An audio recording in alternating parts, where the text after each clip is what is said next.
Graça e paz, irmãos. Amém. Boa noite. Boa noite. Vamos abrir nossas Bíblias no texto sagrado de Esdras. Esdras, capítulo 7. E vamos ler por hora do verso 1 ao verso 7. Livro do Velho Testamento de Esdras, capítulo 7. Vamos ler do verso 1 ao verso 7. Fica depois de 2 Crônicas.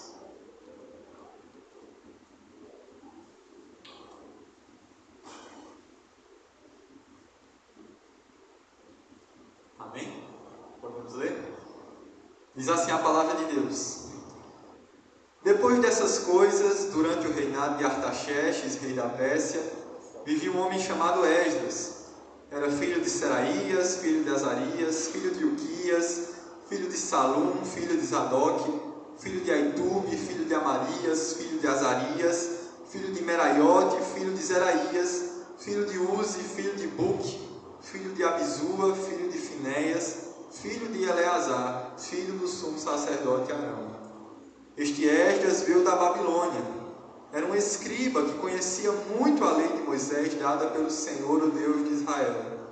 O rei lhe concedera tudo o que ele tinha pedido, pois a mão do Senhor, o seu Deus, estava sobre ele. Alguns dos israelitas, inclusive sacerdotes, levitas, cantores, porteiros e servidores do templo, também foram para Jerusalém no 7º ano do reinado de Artaxerxes. Vamos seguir um pouco, irmãos, vamos até o 10. Esdras chegou a Jerusalém no 5º mês do 7º ano desse reinado. No primeiro dia do primeiro mês ele saiu da Babilônia e chegou a Jerusalém no primeiro dia do 5º mês, porque a boa mão do seu Deus estava sobre ele. Pois Esdras tinha decidido dedicar-se a estudar a lei do Senhor e a praticá-la, e a ensinar os seus decretos e mandamentos aos israelitas. Senhor nosso Deus, mais uma vez nos colocamos diante da Tua presença, Pai. Estamos aqui, Deus, como já participamos, rendidos aos Teus pés, reconhecendo, ó Pai, que o Senhor é quem nos sustenta. O Senhor é quem nos permite, Pai, estarmos de pé e estarmos aqui nesta noite. Eu creio que o Senhor nos trouxe aqui com um propósito e oro o Espírito de Deus para que ele se cumpra. Abre os nossos corações, os nossos olhos espirituais para enxergar as maravilhas da Tua lei, Senhor, e sermos por ela transformados. Toma a mim, que sou pó, falho, miserável, Deus, mas que por Tua graça vou expor Tua palavra. Que eu diminua e o Senhor cresça, e a Tua palavra seja exaltada. Em nome de Jesus. Amém. Irmãos, imaginem que todos nós que estamos aqui somos um povo, um só povo. Nós somos. Mas aí a gente pertence a um mesmo grupo, a uma mesma tribo. E vivemos em paz, temos nossas famílias, temos nosso governo, nossos rebanhos e principalmente nosso lugar de culto. Como estamos aqui reunidos? Um lugar onde juntos conseguimos nos encontrar para adorar ao nosso Deus. Agora pense que tudo isso foi absolutamente destruído pela invasão de um grupo estrangeiro extremamente poderoso e sanguinário, que não tem piedade de chegar na terra dos outros e efetuar uma devastação terrível. Esse povo invasor leva a maioria de nós para a sua própria terra a fim de nos afligir naquele lugar. Uma situação extremamente desesperadora e improvável de ser revertida.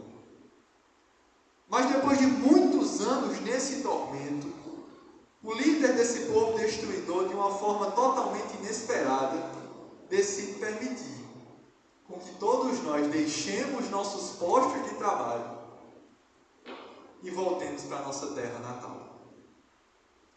Não apenas isso, mas Ele mesmo se responsabiliza de nos fornecer tudo quanto precisarmos para reconstruirmos nossa vida no lugar onde fomos destruídos, massacrados. Já pensou?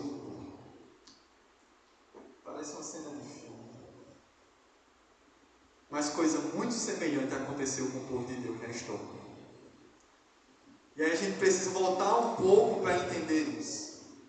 Em um determinado momento da nação de Israel, o povo, até então composto pela união das 12 tribos, se divide em 2 reinos.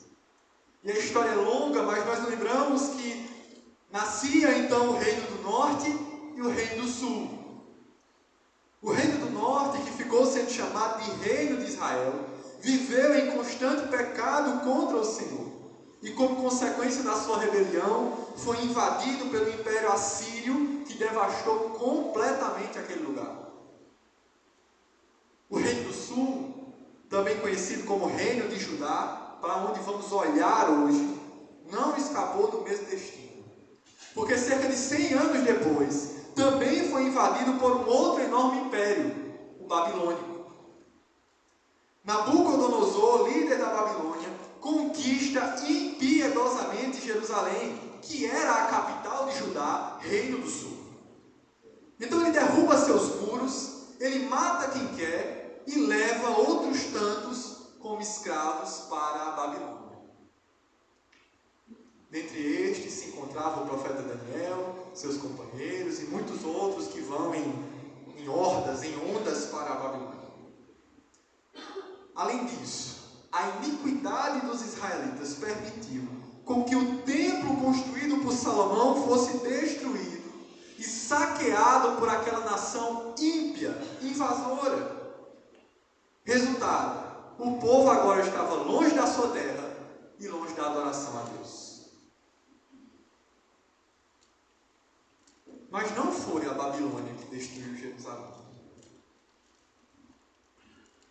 Os habitantes de Judá não foram exilados pela força do braço de Nabucodonosor, por mais arrogante que este fosse.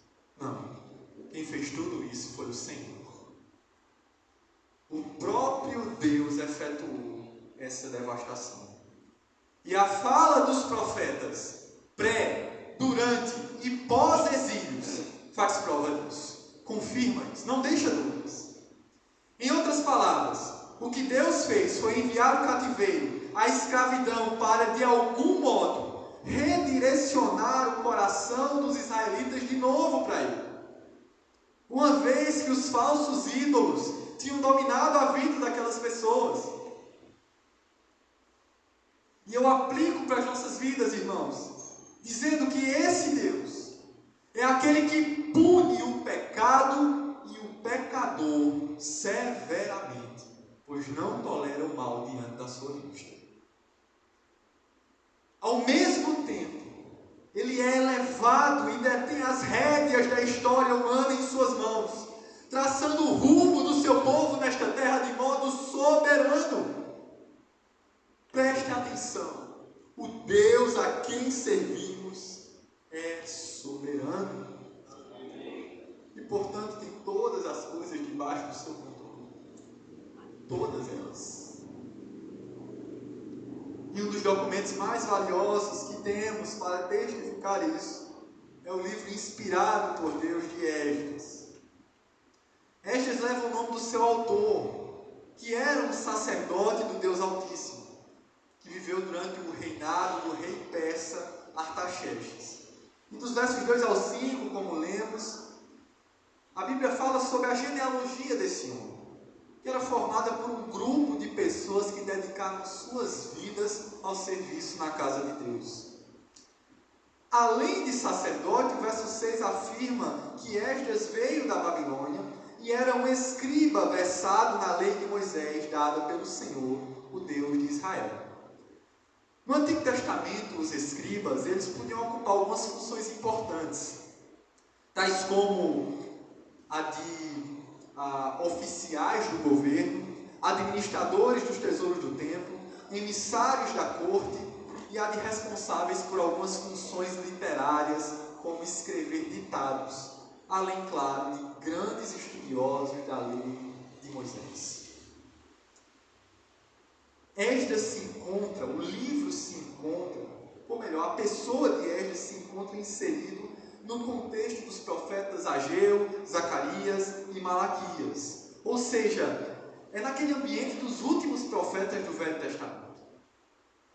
Depois deles, nós sabemos, haveria um período longo de silêncio da parte de Deus, no qual o povo só seria informado pelo que estivesse escrito. Daí a importância de termos textos como o de Esdras registrados. Mas por incrível que pareça, a primeira menção a Esdras no livro só acontece aqui, no capítulo 7. Mas muita coisa aconteceu antes do que lemos. Basta observarmos a primeira expressão com a qual se inicia o capítulo 7. Qual é? Vamos ler juntos? Diz aí na sua Bíblia. Depois dessas coisas, ou passadas estas coisas. Só para termos uma ideia, 60 anos se passaram entre os acontecimentos narrados no fim do capítulo 6 e no início do capítulo 7. Em 60 anos dá para acontecer um bocado de coisas. Que coisas foram essas que ocorreram? Lembram que Judá e Jerusalém tinham sido conquistados pela Babilônia? Pois bem, o Império Babilônico caiu, sucumbiu, foi derrotado. A Babilônia foi conquistada por outro império poderoso, dessa vez o Persa. Sendo que nessa história toda, Judá, o povo de Deus, só muda de imperador, só muda de rei, porque continua sendo escravizado numa terra que não é sua.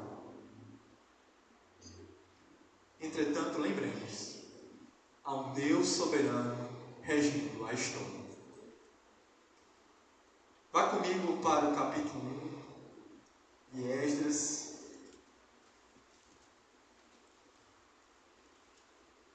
E a partir do versículo 1 a palavra diz o seguinte: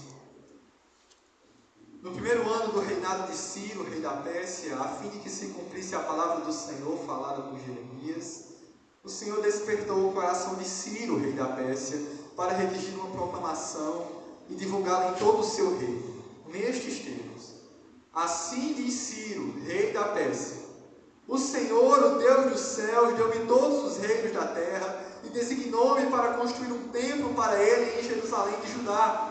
Qualquer do seu povo que esteja entre vocês, que o seu Deus esteja com ele e que vá a Jerusalém de Judá reconstruir o templo do Senhor, o Deus de Israel, o Deus que em Jerusalém tem a sua morada, e que todo sobrevivente, seja qual for o lugar em que esteja vivendo, receba dos que ali vivem prata, ouro, bens, animais e ofertas voluntárias para o templo de Deus em Jerusalém. Então os líderes das famílias de Judá e de Benjamim, como também os sacerdotes e os levitas, todos aqueles cujo coração Deus despertou, dispuseram-se a ir para Jerusalém e a construir o templo do Senhor. Todos os seus vizinhos os ajudaram, trazendo-lhes utensílios de prata e de ouro, bens, animais e presentes valiosos, além de todas as ofertas voluntárias que fizeram. Além disso, o rei Ciro mandou tirar os utensílios pertencentes ao templo do Senhor, os quais Nabucodonosor tinha levado de Jerusalém e colocado no templo do seu Deus. O texto está dizendo que a fim de que se cumprisse a palavra de Deus, profetizada por Jeremias, o Senhor, o mesmo que enviou o cativeiro, despertou o coração de Ciro, rei da Pérsia, para que fosse proclamado um édito, um decreto real naquele reino. E o que tinha tão especial nisso? Ocorreu que o povo, todos, não apenas os líderes, foi liberado para largar seus postos de trabalho na Babilônia e retornar à sua terra, a Jerusalém. Mas esse retorno tinha um propósito específico. O que Ciro faz é permitir com que eles voltem para reconstruir o que ele mesmo, um rei ímpio, chama da casa do Senhor, o Deus de Israel. E nós sabemos que no Velho Testamento a presença daquele templo físico e organizado de acordo com os rígidos padrões estabelecidos por Deus era fundamental para a adoração. Era nele que se encontrava a Arca da Aliança, que representava a própria presença e a glória de Deus no meio do povo. O que Cristo faz no Novo Testamento é exatamente inaugurar uma nova aliança firmada no seu sangue, por meio do qual nós temos acesso direto ao Pai. Um novo tempo onde o único mediador é Cristo Jesus. Mas no contexto bíblico em que estamos, o templo tinha sido destruído. E o que Deus queria para aquela nação amada e tão rebelde era que o altar de adoração a Ele fosse restabelecido, uma vez que havia sido destruído pela sua própria infidelidade. E eu fiquei pensando que, se talvez Deus não tivesse dado essa ordem tão expressa a Ciro, de que eles tinham que voltar para reconstruir o templo, o povo ia voltar e poucos dias depois esquecer a Deus de novo. Rapidamente, eles iam abandonar ao Senhor novamente.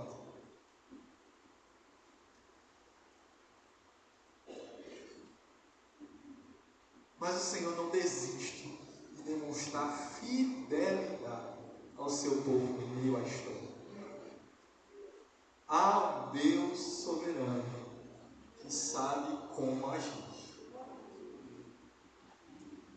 E passando brevemente pelos capítulos seguintes, nós lemos no capítulo 2 a primeira lista dos exilados que estavam saindo da Babilônia. Essas pessoas foram lideradas pelo governador Zorobabel numa primeira onda até Jerusalém. No capítulo 3, vemos que elas chegam a Jerusalém e iniciam a reconstrução do templo partindo do altar de sacrifícios ao Senhor. Depois, no capítulo 4, já durante os reinados dos reis Xerxes, também chamado de Assuero, e Artaxerxes I, surge uma forte oposição aos israelitas e eles são obrigados a pararem com a obra. E aí o verso 24 do capítulo 4 diz o seguinte: assim a obra do templo de Deus em Jerusalém foi interrompida e ficou parada até o segundo ano do reinado de Dario, rei da Pérsia. Quando Dario assume o trono, apesar da oposição persistente, Deus alcança o coração desse homem também. E Dario emite um novo decreto, dizendo que não somente o povo podia retomar a obra do templo, como o império ia arcar com todas as despesas para isso. Isso é coisa que só Deus pode fazer, irmãos. Não tem jeito. Imagine um rei ímpio, um rei que domina sobre o império conquistador, que chega na terra dos outros, mata quem quer, impõe sua religião, impõe o seu Deus, dizendo: ó, vocês podem ir adorar o Deus de Israel. Eu fiquei pensando, é como se o governador da Coreia do Norte, o presidente da Coreia do Norte, dissesse assim: todos os cristãos aqui nesse país, se reúnam aí, vão cultuar Deus. Isso é coisa que só Deus pode fazer. E ainda dá o dinheiro para construir o templo. Queridos, quando Deus quer, Ele usa até os inimigos para concretizar seus planos poderosos, seus planos soberanos. Como cantamos hoje aqui, os reinos vêm, os reinos vão, mas o trono do Senhor permanece para sempre. Ele é o alfa, Ele é o ômega. E pode o inferno se levantar, Deus concretizará seus planos soberanos.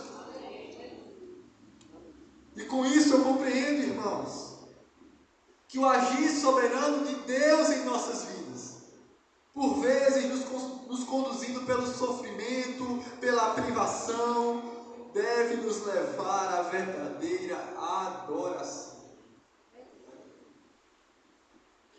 Eu estou falando de um coração totalmente rendido ao Senhor, ao seu senhorio, ao seu domínio, à sua vontade soberana. Como disse a missionária Gleice no último culto, tudo o que acontece em nossas vidas deveríamos levar a Deus.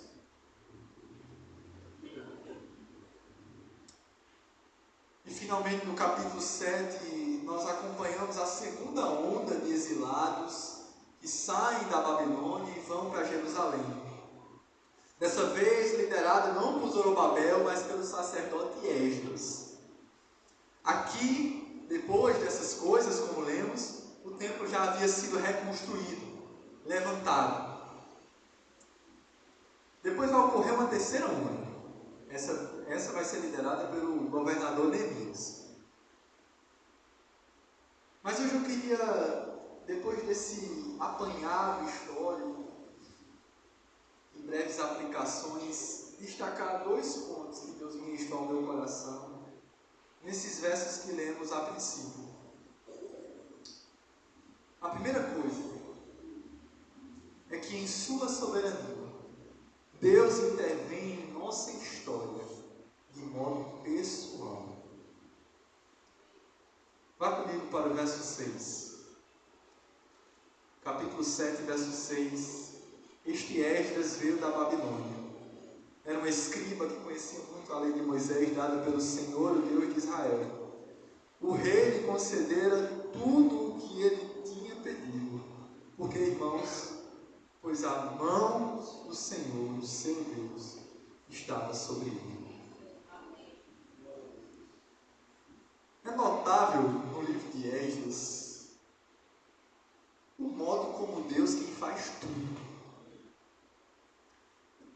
Ciro emite o decreto porque o Senhor moveu o seu espírito. Nós lemos isso, capítulo 1, verso 1. Os israelitas só voltam da Babilônia para Jerusalém porque o Senhor moveu o seu espírito. Capítulo 1, verso 5. Porque, pasmem, muitos ficaram. Preferiram o exílio, a escravidão, a adoração aos falsos deuses, porque já haviam se estabelecido. Não fosse a intervenção soberana de Deus, o povo tinha ficado na idolatria. Mas tem mais, Artaxerxes corroborou com a construção do templo, porque o Senhor introduziu esse desejo no seu coração. Capítulo 7, verso 27. Então nós percebemos um cuidado soberano de Deus com relação à história de todo o povo. Uma preocupação que envolve todo o coletivo de Israel. Sendo que o verso 6 afirma que Artaxerxes concedeu a Esdras tudo o que ele queria, pois a boa mão do Senhor estava sobre ele. No verso 9, leia comigo, está escrito: no primeiro dia do primeiro mês, ele saiu da Babilônia, Esdras, e chegou a Jerusalém no primeiro dia do 5º mês. Por que, irmãos? Porque a boa mão de seu Deus estava sobre ele. Agora nós estamos falando de uma intervenção específica. Queridos, nós continuamos falando daquele que move o coração de reis para cumprir sua vontade. Do Todo-Poderoso que não somente criou todas as coisas, mas as sustenta. Mas há algo que sempre mexe comigo. Esse mesmo Deus que escreve a história da humanidade, que traça o rumo de todo um coletivo, intervém na minha e na sua história em particular. Deus trata com as nossas vidas de modo pessoal. Então Ele sabe o seu nome. Ele conhece os seus medos. Ele enxerga as sujeiras mais profundas do seu coração e mesmo assim te ama. Ele conhece os seus anseios. Ele sabe do início da sua história e como será o fim dela, pois Ele é o autor de tudo.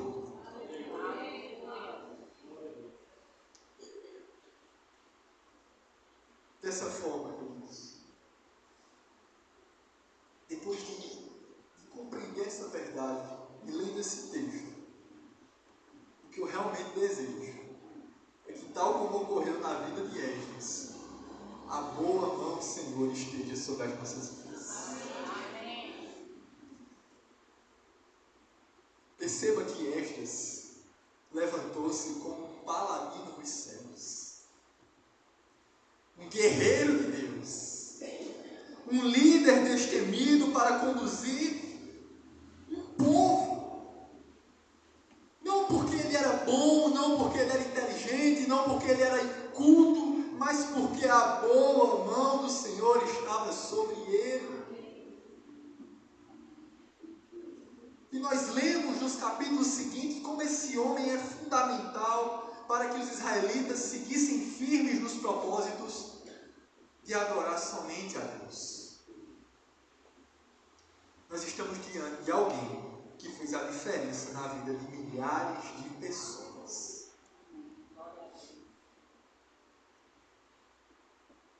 Irmãos, nós estamos falando de soberania. Eu creio que isso tenha totalmente a ver com a soberania de Deus, com a sua escolha preciosa. Eu creio. Mas ao mesmo tempo, eu creio que deve haver em nosso coração um profundo anseio por sermos instrumentos poderosos nas mãos de Deus. De modo que isso nos impulsione a sermos cada dia mais cheios dele e menos de nós mesmos. Eu creio que Deus tem propósitos específicos para as nossas vidas, mas igualmente creio que precisamos buscar com diligência o que Ele mesmo já preparou. Buscar sonhar os sonhos de Deus, pensar os pensamentos do Senhor.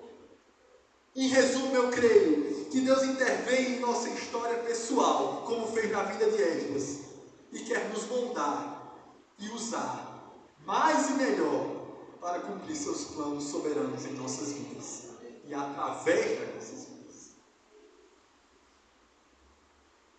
Então não esqueça, o Deus soberano cuida da sua história.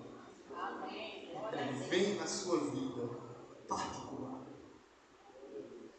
Isso é maravilhoso. O Rei das Pazes. Uma segunda coisa que falou no meu coração é que nós precisamos dedicar nossas vidas à palavra desse Deus soberano.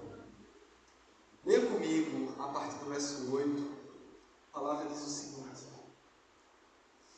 Esdras chegou a Jerusalém no 5º mês do 7º ano desse reinado de Artaxerxes. No primeiro dia do primeiro mês ele saiu da Babilônia e chegou a Jerusalém no primeiro dia do 5º mês. A viagem foi longa, porque a boa mão de seu Deus estava sobre ele. Versículo 10. Pois Esdras tinha decidido dedicar-se a estudar a lei do Senhor e a praticá-la, e a ensinar os seus decretos e mandamentos aos israelitas. O texto não deixa dúvidas da razão pela qual Esdras era um homem abençoado por Deus. Ele era alguém comprometido com a verdade eterna. E aqui se destacam alguns breves pontos no versículo 10. Primeiro, o texto diz assim, versículo 10: Pois Esdras tinha decidido. O texto afirma que Esdras decidiu. Em outras palavras, Esdras tomou uma posição na sua vida. E essa posição foi a de se empenhar em conhecer ao seu Deus pela palavra revelada dele. Irmãos, em um grau de 0 a 10, o quanto eu e você temos escolhido a palavra de Deus em nosso cotidiano. E aqui eu me refiro a sentar, a ler a Bíblia e a estar com o coração desejoso por ouvir Deus. A sua Bíblia encontra-se empoeirada na escrivaninha ou guardada no seu coração. Irmãos, isso não tem a ver com tempo, tem a ver com prioridade. Esdras decidiu e colheu os frutos de uma vida guiada pela voz soberana do Senhor. Sabe por quê? Porque ele tinha intimidade com a sua palavra. Decisão, postura, convicção. Precisamos ter isso. Segunda coisa, a decisão de Esdras foi por dedicar-se à lei de Deus. Dedicação, irmãos, fala de esmero, de cuidado, de atenção, de amor ao que fazemos. Um empregado que realiza o seu serviço de toda forma corre o sério risco de ser demitido. Um patrão que faz de toda forma o seu trabalho está sujeito a enfrentar a derrocada do seu negócio. Por que então achamos que a nossa leitura desleixada da Bíblia não nos trará consequências espirituais? Não nos afetará. Porque às vezes parece que a Bíblia é como um livro de Machado de Assis, que a gente abre a qualquer instante e lê de toda forma.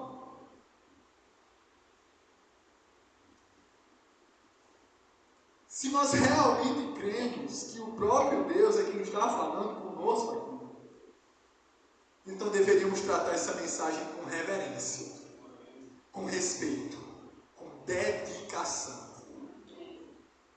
Não leia a palavra de toda forma. Policie o seu coração e alimente nele o desejo de realmente aprender de Deus. Dedicação fala, primeiramente, irmãos, de uma disposição de coração. Se o meu coração não estiver rendido a essa mensagem,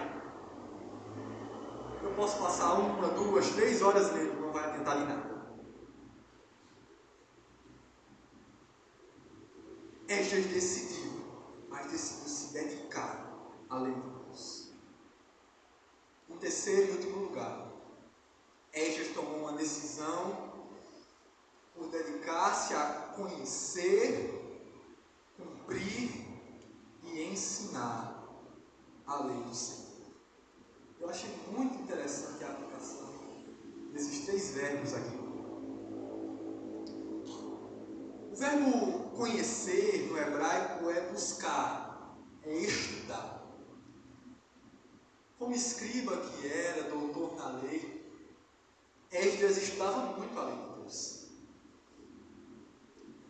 Sendo que é perfeitamente possível que alguém seja um profundo conhecedor da Bíblia, mas ainda precise nascer de novo. Ou seja, o conhecimento alcançou a mente dessa pessoa, mas não o coração. Isso existe, irmãos, dentro e fora da igreja.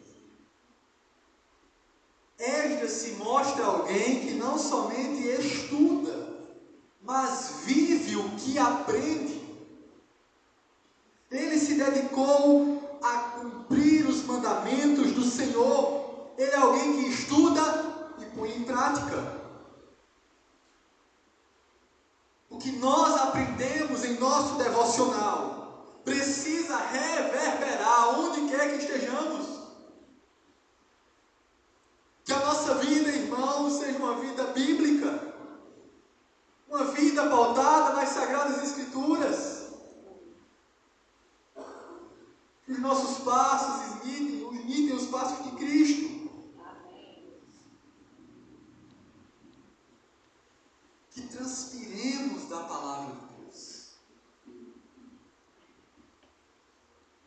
Por fim, se temos esse conhecimento eterno, que é fonte de salvação, nós não podemos nos calar. Nós precisamos anunciar. Quão formosos são, não é, irmãos? Os velhos que anunciam as boas novas do Senhor.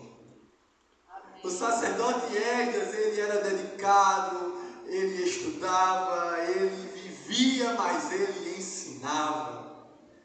Ele dedicou a sua vida a comunicar a palavra de Deus e com isso ele capacitou um povo à verdadeira adoração. Todos nós somos chamados a ensinar a palavra de Deus. Essa não é uma missão para os pastores, para os missionários, essa é uma missão para o povo de Israel nesta terra, lavado e remido pelo sangue de Cristo. É uma missão minha, é uma missão sua. Aliás, conhecer, Ver e ensinar. É uma missão sua. É uma missão minha.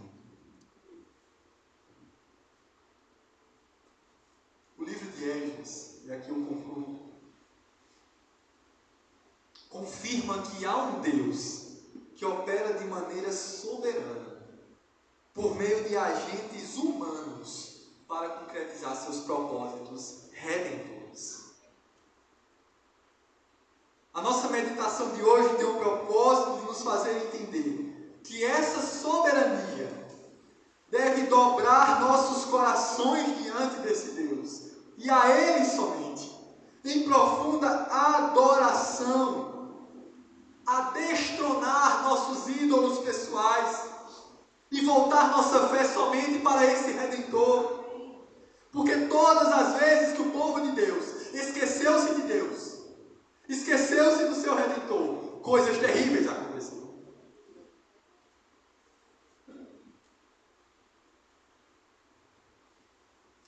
Deus quer nos lembrar que Ele é quem rege o universo. Ele é o Rei dos Reis, o Senhor dos Senhores. Amém. Glória a Deus. A história humana caminha para onde Deus quer.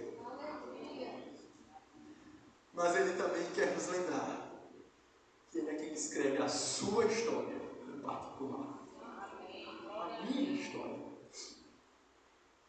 Todos os nossos dias, quando nenhum deles ainda havia, de acordo com o salmista Davi. Mas se quisermos mais desse Deus soberano, se quisermos mais desse poder, mais dessa bênção, nós precisamos agir como estas. Precisamos decidir por nos dedicar a conhecer, praticar e ensinar a palavra desse Deus. Que sejamos uma igreja, irmãos, cujos homens, mulheres, jovens, velhos, crianças sejam conduzidos pela boa mão de Deus.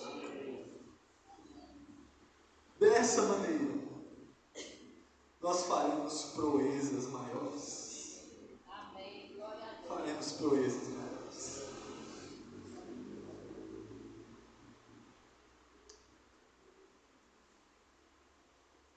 Lembremos, o nosso Deus é soberano. Ele é soberano. Ore comigo. Senhor, nosso Deus, soberano e eterno Deus, nós te louvamos, Pai, que o Senhor nos trouxe até aqui nesta noite, para abrirmos nossas Bíblias, abrirmos a Tua Palavra, Senhor, e ouvirmos a Tua voz. Obrigado, Deus, porque somos tão indignos, tão falhos, tão miseráveis, tão corrompidos. Senhor, diante dessa soberania tremenda, nós merecíamos ser fulminados. Nós te louvamos, Deus, pela tua fidelidade ao longo da história com o teu povo.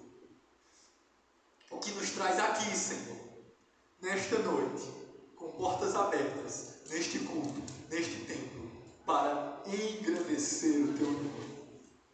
Obrigado, Senhor, porque este povo aqui de Israel não conhecia ainda o Cordeiro de Deus que tira o pecado do mundo.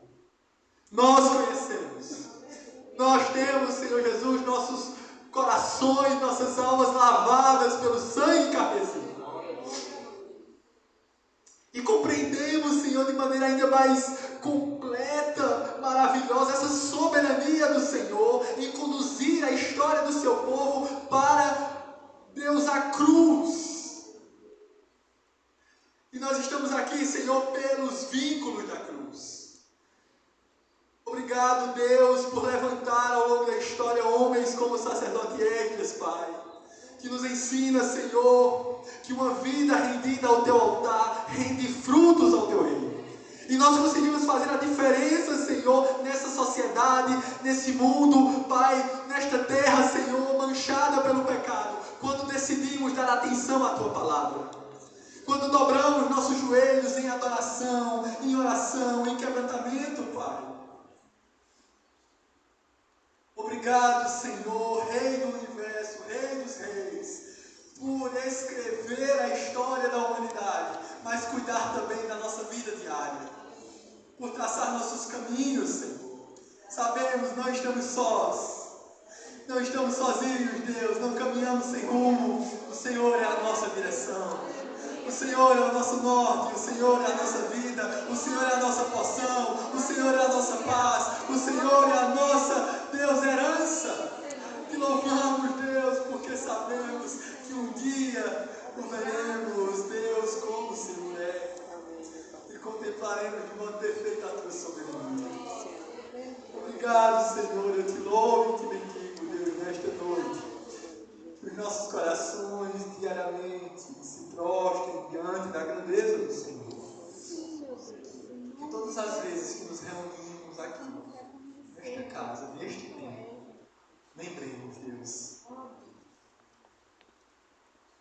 é por causa do Senhor. É para o teu louvor e para a tua glória somente. Nada aqui aponta para outro, senão para o Senhor, que é o Deus soberano, que levantou esta obra na terra e há de concluir até o dia de Cristo Jesus. É como te oramos, Deus, muito gratos, te agradecemos no nome do teu Filho.